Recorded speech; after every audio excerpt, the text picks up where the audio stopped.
Assalamualaikum guys, good morning.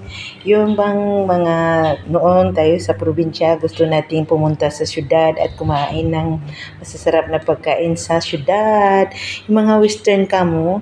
Pero ngayon, dito ka naman sa syudad, gusto mo namang parang punta ka ulit ng probinsya para kakain ka ng gusto mong kainin. Ayan, yung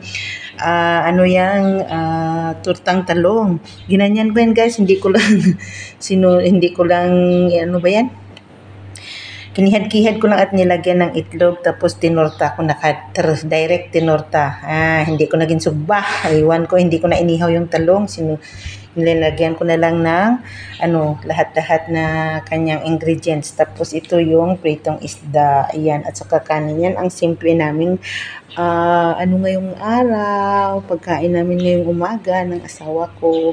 So, ayan guys, maraming salamat sa inyong subaybay sa akin. Thanks for watching. At yan, at syempre, hindi wala yung kape. Yan ang kape ko. So, yan lang guys, ang ma-share ko sa inyo. Sarap guys, ang sarap ng pritong isda. At saka yan, may ginawa akong sausawan yan guys. Ayan, ang ginawa kong sausawan, ayan, sibuyas, kamatis, patis, at saka yung suka. Sarap yan guys, kain tayo. Have our breakfast.